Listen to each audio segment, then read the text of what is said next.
Hey everybody, welcome back. So we had an inquiry the other day about green tree pythons. Somebody wanted to see a video on how we handle them because they're a little bit different than a lot of the ones that you see us working with a lot, the retics, the berms, boas, things of that nature.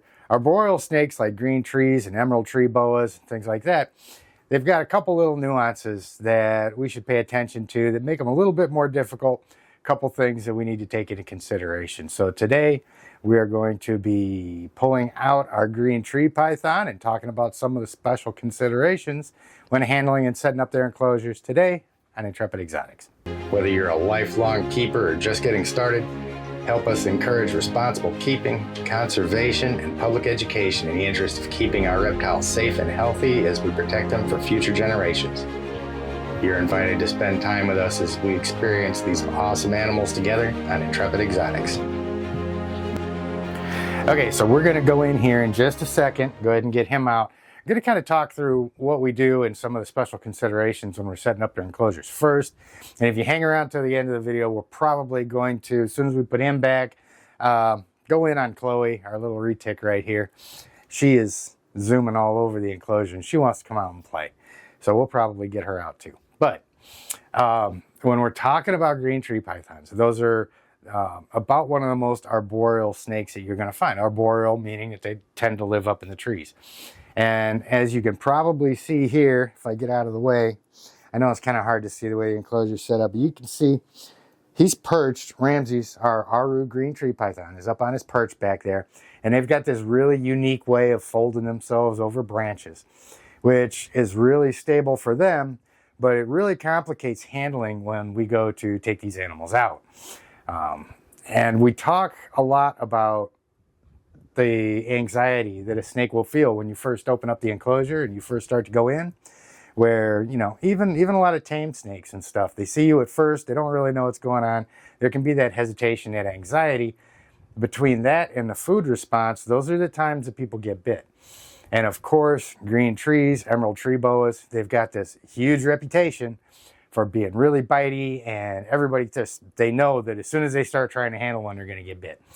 Well, I think some of the housing may play into that, and just like I said, some of the things that we'll talk about here. One of the things that's really, really helpful when we're working with these, and whether you've got a really bare bones enclosure like we've got here, or whether you've got an elaborate, naturalistic enclosure that you're working with, it really helps to have removable perches for these guys.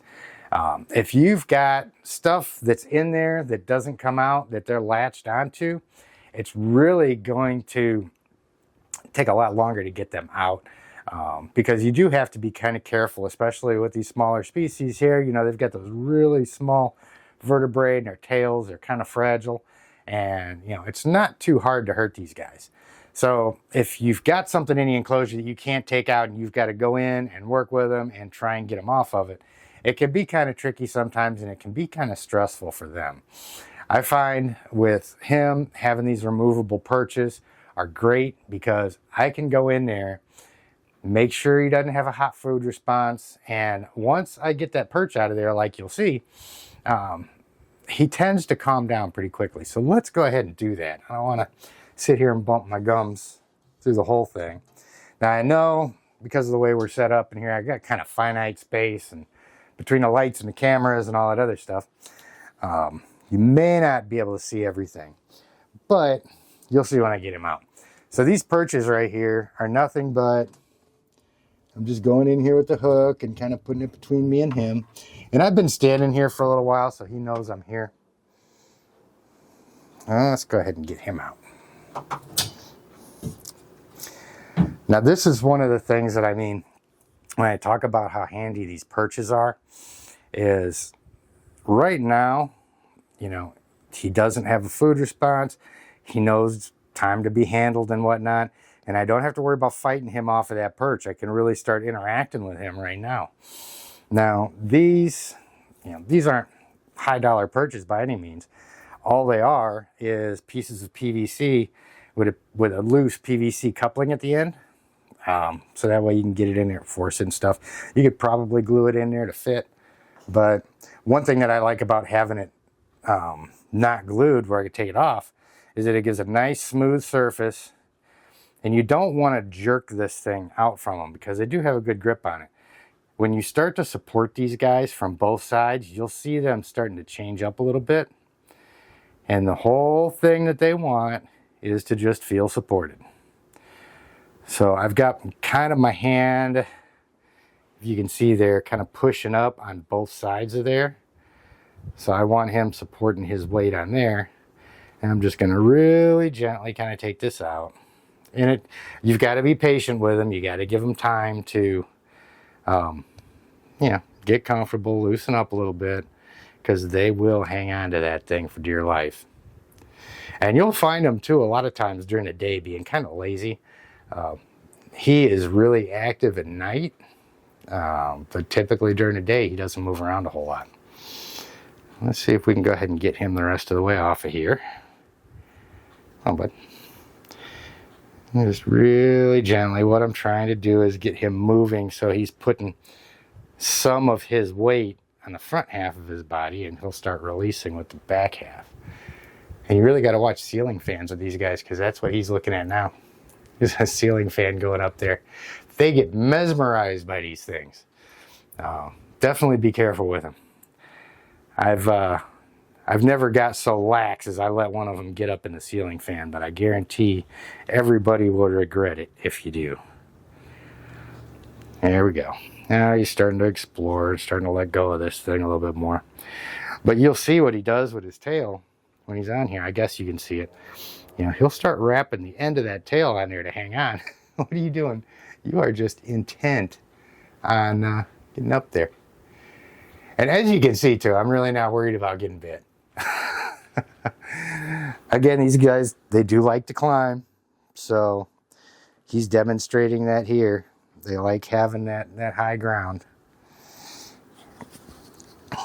And like I said, man, I'm waiting on him pretty much to let go of this thing. Now that the front half of his body's kind of relaxed, or it's supported on something else, like we were saying, the last half of his body is going to relax, and then he'll just hang on right there. And I guess I'll go ahead and put this back in there so that when we're ready to put him in, it's already there. And okay. So that right there is really the hardest part of working with these guys. As you can see, it took me a little while to get him off of that perch, even once I got him out. And even as simple as it was to take the end off of that and just slide him, even for his size, these guys are really strong and they hang on to that thing for dear life sometimes. But again, you guys probably noticed, he's not striking. He's not biting. I'm not the least bit worried about him. This is another one of my snakes that I trust. As soon as he's out, I don't have to worry about him going after me. Like I said, I can put my fingers down here by his mouth, just like I did with Athena, my little Burmese python baby. As long as you're respectful with these guys, they acknowledge that. That's all they want. They just want to make sure that they're not going to get hurt. Anything outside of that, they just want to get out and explore. So these aren't really as terrible to handle as some people may think. Like I said, you'll hear a lot of people that, even, really good handlers, folks that work with big snakes and stuff like that. You'll hear them talk all the time, like, I'd love to get a green tree python, but I don't want to get bit every time I handle them. Well, and granted too, I've got to throw this caveat in here. This is an Aru locality, and these are known for being a little bit more docile than most. But even still, what are you doing there, bud? You are just bound and determined to investigate that fan, aren't you? And that's the worst place in the world you could possibly be. I would chop you up in little shish kebabs, and I would be sad. Let me see if we can get up a little closer here and get the camera to really focus in on that head of his. One thing about these green tree pythons is they're just absolutely stunning. The real pronounced heat pits in their mouth. Where are we at? And it's hard for me to tell how in focus this is right now. We'll try and get some really good B-roll that I can start putting in here. I do want to get him moved up into a more naturalistic enclosure, so I'm going to have to start devising a couple ways to put some removable perches into those too. But for the most part, for those folks that were interested in looking at the details of handling these guys, quick scene change here for a dead battery. So anyway, as I was saying, for the folks that were asking, what's it like handling a boa? What's it like handling a ball python or a retic? And when we talk about handling, everything that you talk about for handling one species of snake is typically the same for the rest. And this is all non-venomous stuff, of course. You're going to have little nuances and stuff like that. Just like with these, the same handling principles apply. You don't want to leave them in a place where they're really stressed out when you're first going into the enclosure. You want to try and get them out as quick as you can, while still giving them just enough time to figure out what's going on so that they're not completely, caught off guard and scared, because that's a really good way to get bit too. So it's it's just like everything else for these guys, it's a balance that we got to strike. We strike the balance between confidence and caution when we're working with our bigger snakes, and we strike that balance between, giving them enough time to kind of get their bearings, but not giving them so much time that they just feel hovered over and stressed about our presence there. So all of that same stuff applies with these guys. Like I said, the perches are kind of important. It does make it a lot easier to work with them and get them out in a more timely manner, instead of staying in their enclosure and fighting with them and stuff like that.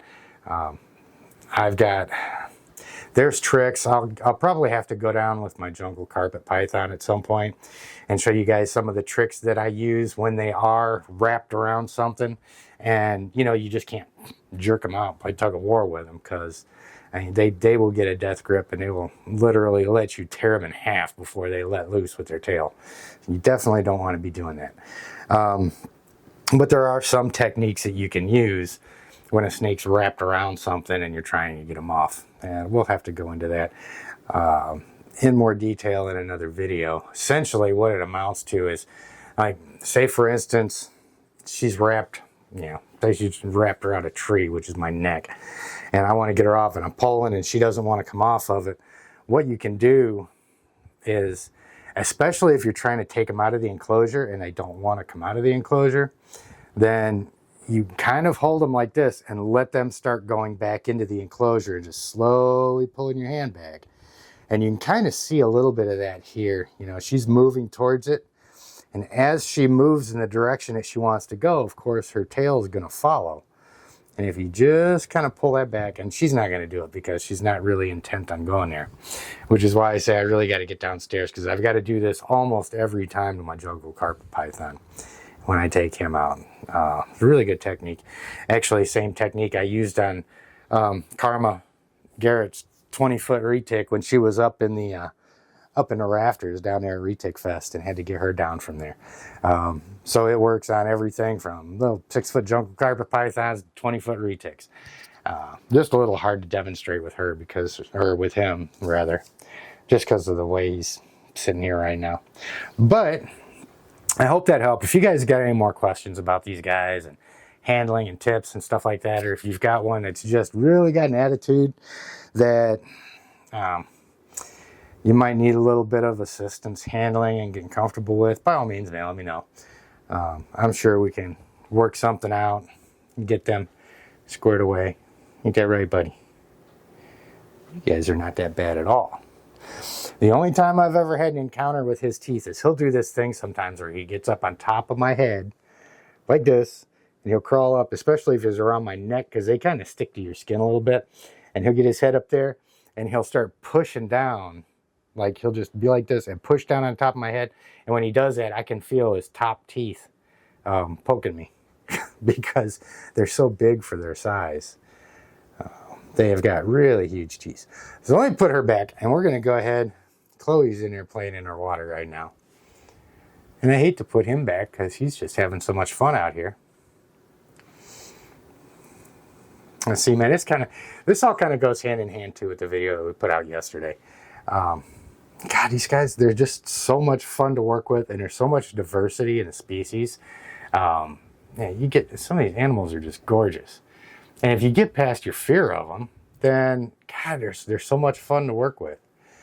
You know, and some of these things can just be so alien, you know, with the way they look, especially like these green tree pythons and the emerald tree boas. They've got those big predator faces, man. When they yawn and they expose them massive teeth, and it is really such awesome, gorgeous animals. Now let me put him back. I see you down there, little miss. I got substrate in my nostril again. Here you go, bud.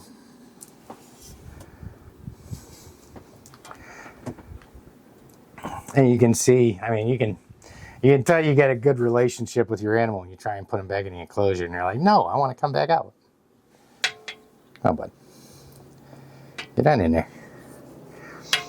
And like I said, man, these tails on these guys are so terribly fragile. Just really, they come to a really tiny point right here. You really got to watch that and be careful with it. Definitely don't want to go slamming it in the door like whoever had Chloe before I did to her. She's got one really bad, one kind of bad kink on her tail where somebody wasn't paying attention and slammed her in. So I'm going to pull this over here.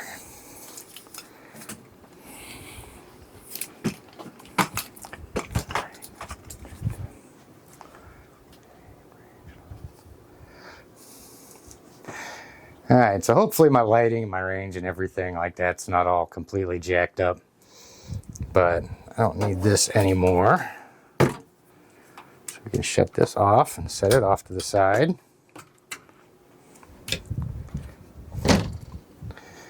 Hey, sweetness. What are you doing? I don't know how well you can see from right there. I'll try and zoom in, but it always pixelates too much when I zoom in too much.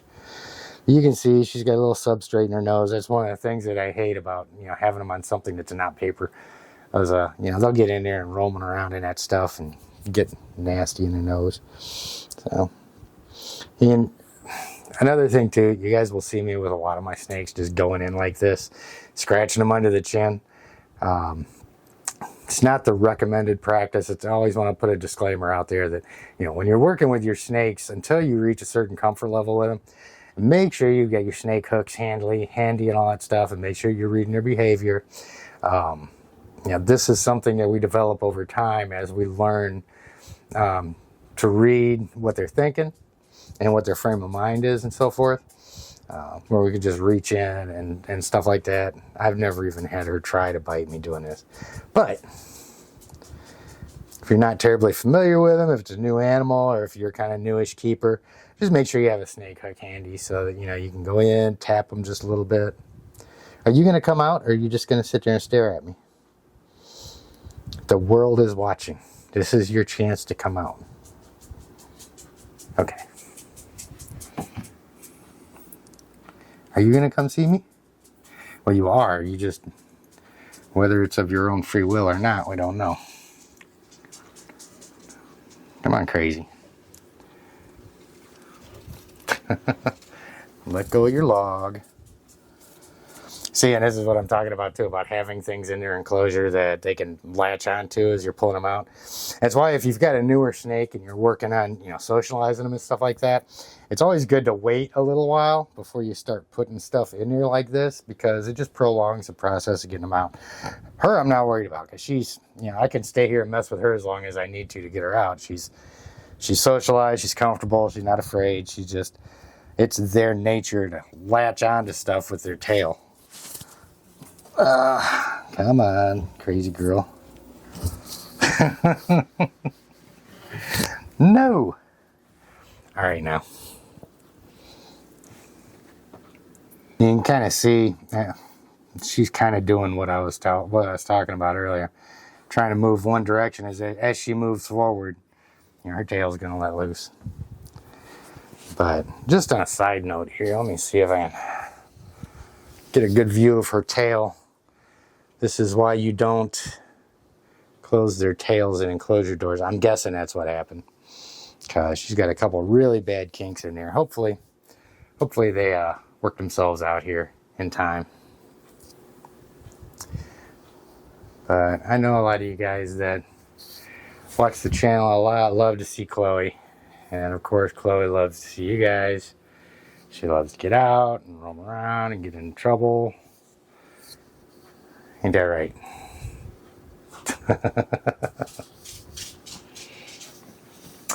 But this should be really cool too. You know, all of you guys get to, along with me, watch this girl grow up here in a couple years. You know, you're gonna be like, oh man, I remember when she was just a little noodle. You know, when she starts getting 12, 14, 16, 18 feet long, she's a lavender mainland, so we expect her to get fairly sizable, given enough time. So we get to all watch her grow up together. You little sweet girl. So I'm going to go ahead and put her back. Like I said, if you guys got any further questions and stuff like that, or any other suggestions on stuff you want to see, let me know. I'll be more than happy to do it. And I guess we will see you guys next time at Intrepid Exotics.